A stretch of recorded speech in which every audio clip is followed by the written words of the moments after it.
लगातार 21 नाकामियों के बाद भी साइम अयूब को कार्डिफ के इस मैदान में एज एन ओपनर क्यों उतारा जाएगा और टीम पाकिस्तान की क्यों मजबूरी बन चुके हैं साइम अयूब के उनके बगैर पाकिस्तान ओपन नहीं कर सकता। और दूसरा बड़ा सवाल कि फखर जमान जो टीम पाकिस्तान के साथ मौजूद हैं, जो पाकिस्तान के एक ओपनर बल्लेबाज हैं, उनको टी20 में ओपनर के तौर पर क्यों नहीं लाया जा रहा है। फखर जमान के टी20 स्टैट आप निकाल के देखें तो 25 मैच वो एज एन ओपनर खेल चुके हैं नंबर 1 पोजीशन के ऊपर, और नॉन स्ट्राइक के ऊपर एज एन ओपनर वो 11 मैच खेल चुके हैं, जबकि 26 मैच वो वन डाउन पोजीशन यानी तीसरे नंबर के ऊपर खेल चुके हैं, जबकि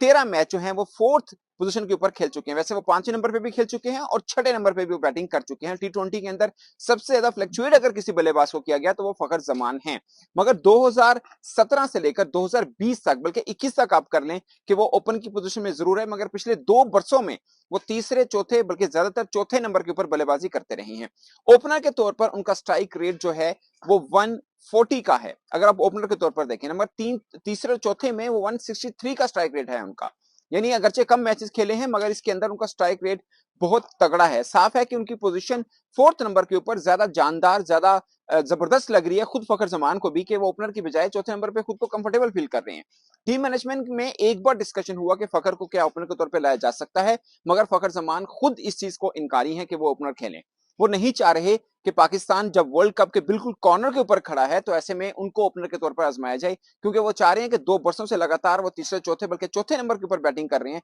तो साफ है कि वो ओपनिंग पोजीशन पे खुद ही नहीं आना चाह रहे हैं। तो ये बात क्लियर कट हुई कि उनका जो सब्जेक्ट है, जो उनका चैप्टर है, इस मामले पे क्लोज हो जाता है कि फखर जमान के जो ओपनर्स की बात की जाती है वो यहां पर खत्म हो जाती है, क्योंकि फखर जमान खुद इजी फील नहीं कर रहे हैं और वो नहीं चाह रहे हैं कि उनको ओपनर के तौर पर भेजा जाए। और उन्होंने टीम मैनेजमेंट को सीधा बोल दिया कि मैं कंफर्टेबल फील कर रहा हूं चौथे नंबर के ऊपर, और चूंकि वर्ल्ड कप बिल्कुल सर के ऊपर है तो इसलिए उनका चैप्टर क्लोज। अब आपके पास ऑप्शन रह जाती है साइम अयूब और उस्मान खान की ओपनर के तौर पर। एक तीसरी ऑप्शन आपके पास रहती है जो कि बहुत पहले डिस्कस भी हुआ कि बाबर आजम खुद क्यों नहीं ओपनर चले जाते हैं, तो उसके ऊपर क्या प्रॉब्लम रहती है वो मैं डिस्कस करूंगा। फिर साइम अयूब क्यों मजबूरी बन चुके हैं उसके ऊपर हम बात करेंगे। अगर बाबर आजम ओपन कर लेते हैं रिजवान के साथ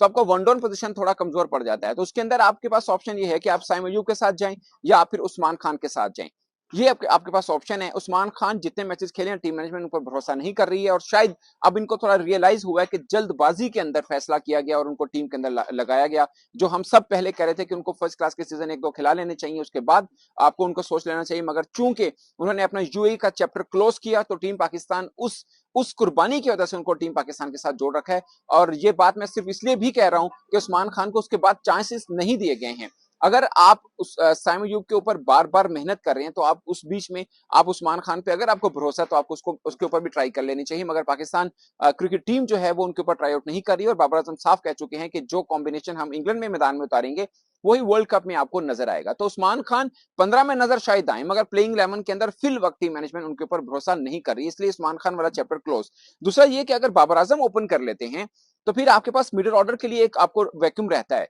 और मिडिल ऑर्डर में आपके पास 2 नाम थे जो प्लेइंग 11 के अंदर नहीं है मगर 15 के अंदर जुड़ सकते थे। उसमें से एक आपके पास सलमान की ऑप्शन थी, सलमान आगा की, और दूसरे आपके पास ऑप्शन थी इरफान नियाजी की, और दोनों को आपने वर्ल्ड कप स्क्वाड से ड्रॉप कर रखा है। अब तीसरी ऑप्शन आपके पास रह जाती है शादाब खान की कि आप उनको एज एन बैट्समैन खिलाएं, मिडिल ऑर्डर बल्लेबाज के तौर पर खिलाएं, मगर वो तो वही बात हुई ना कि बुवे आई जंज बनो कुड़ी दे कन। वो मुझे लगता है कि शायद इतनी रैपिड में एक बिल्कुल जब वर्ल्ड कप आपका राउंड द कॉर्नर है तो उसमें आप इतना बड़ा शायद ये गैम्बल नहीं खेल पाएंगे कि आप शताब खान को सिर्फ एज ए बैट्समैन के तौर पर आजमाएं। अगर ऐसा होगा तो इसमें जो एलिगेशन आ जाते हैं बाबर आजम के ऊपर कि आप उनको सिर्फ दोस्ती जारी के चक्कर में खिला रहे हैं जबकि उनकी परफॉर्मेंस बेहतर नहीं है, तो एक किस्म का दबाव जो है वो टीम मैनेजमेंट के ऊपर लगा रहेगा। अब जो बेस्ट सिचुएशन जो ऑप्शन उनके पास रह जाती है टीम मैनेजमेंट के पास कि आप सिर्फ साइम अयूब तक ही स्ट्रिक्ट रहें और साइम अयूब को ही ट्राई आउट करें। हो सकता है कि उनको एक अच्छी इनिंग मिल जाए, अगरचे उनको 1-2 इनिंग 40 वाली उन्होंने खेली भी, ऐसा नहीं है। ऑकलैंड के अंदर उन्होंने छोटी इनिंग खेली, बेहतर खेली, उसके अलावा भी 40 प्लस की 2 इनिंग्स वो खेल चुके हैं,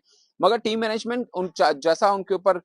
एतमाद रख रही थी, जैसा उनके ऊपर ख्याल रख रही थी, वैसा ऑफ कोर्स वो परफॉर्म नहीं कर पा रहे हैं। वो खुद भी इस चीज को मानते हैं कि 21-22 इनिंग्स के बाद वो एक इनिंग भी ऐसी नहीं मिल रही जो टीम पाकिस्तान को जीत की वजह बना पाए। तो अब साइम अयूब के ऊपर बार बार मेहनत सिर्फ इसलिए हो रही है कि पाकिस्तान के 15 के स्क्वाड के अंदर आपको कोई क्रिकेटर ऐसा नहीं मिल रहा जिसको शिफ्ट चेंज कर दें तो आपके ओपनिंग का मसला हल हो पाए। ना आप बाबर आजम के साथ जा सकते हैं, अगर बाबर आजम के साथ ओपन जाते हैं तो साइम को वन डाउन भेजने का फायदा नहीं है, जो ऊपर सर्कल में नहीं खेल रहे तो नीचे कैसे बैटिंग करेंगे। और उस्मान खान को आप ट्राई आउट नहीं करना चाह रहे क्योंकि आपको लगता है आपको लगता है कि आपने गलती की उनको टीम पाकिस्तान में लेके। अदरवाइज आपके पास ऑप्शन मुझे लगता है कि जल्दबाजी में आप साइम अयूब की तरफ गए या आपको पीएसएल से लगा कि साइम अयूब ज्यादा बेहतर ऑप्शन होगी। अदरवाइज आपके पास अब्दुल्ला शफी की ऑप्शन थी। अदरवाइज आपके पास मोहम्मद हारिस विकेटकीपर बल्लेबाज की ऑप्शन भी मौजूद थी, क्योंकि ओपनर के तौर पर 2022 वर्ल्ड कप वो 4 मैचेस में 3 में वो परफॉर्म कर चुके हैं। उसके बाद सिर्फ 5 मैचेस उनको मिले, यानी वो 9 मैचेस के बाद बुरे बने। आप इनको 21 मैच के बाद भी रगड़ा रहे हैं कि शायद ये ओपनर बन जाए। तो सवाल का जवाब दोस्तों सीधा सीधा ये है कि साइम अयूब के अलावा पाकिस्तान के पास फिल वक्त जो टीम मैनेजमेंट सोच रही है, ऑप्शन नहीं है कि किसी और को ओपनर के तौर पर ट्राई आउट किया जाए। और ये आप गैम्बल समझ लें कि साइम अयूब को यहां पर फिर खिलाया जाएगा और हो सकता है उसके बाद भी खिलाया जाए कि 2 मैचेस में शायद कोई एक इनिंग मिल जाए, या उनको पैगाम दिया गया हो कि आप लगातार खेलेंगे, आप अपने आप में कॉन्फिडेंस रखें और दबाव में मत खेलें, कोई एक इनिंग दें ताकि आपको आगे वर्ल्ड कप में भी ओपनर के तौर पर लगाया जा सके। तो दोस्तों जो बहस हो रही है कि साइम अयूब को इतनी नाकामी के बाद भी बावजूद भी इतने चांसेस क्यों दिए जा रहे हैं, उसकी रीजन दरअसल पीछे ये है कि 2-3 शिफ्ट चेंज करने के बावजूद, खिलाड़ियों को ऊपर नीचे करने के बावजूद आपका कॉम्बिनेशन बुरी तरह से डिस्टर्ब होता है। और खासकर जो सबसे बेहतर खेल रहे हैं इस पूरी टीम टी20 के अंदर, 2 बल्लेबाज हैं जिसमें एक रिजवान है, उनकी ओपनिंग पोजीशन है, उनको अब छेड़ नहीं रहे हैं। दूसरा फखर जमान है जिसको लोग कहते हैं कि उनको ओपन के लाया जाए, अगर वो ओपनर में आते हैं तो वो खुद कंफर्टेबल फील नहीं कर रहे हैं और उनको ये लगता है कि टीम का जहां रीढ़ की हड्डी की हैसियत के तौर पर जो बल्लेबाजी वो कर रही हैं वो डिस्टर्ब हो सकती है। और फिर बाबर आजम को परेशानी ये भी है कि अगर वो ओपनर के तौर पर आ भी जाते हैं तो चौथे नंबर पे कौन सा ऐसा बल्लेबाज होगा जो फखर जमान जैसी बैटिंग कर सके। तो दोस्तों ये एक थोड़ा सा इशू है जो टीम पाकिस्तान जिसको फेस कर रही है, और अनफॉर्चुनेट है कि पाकिस्तान को ये प्रॉब्लम उस वक्त आई है जब वर्ल्ड कप को सिर्फ 2 मैचेस बाकी हैं।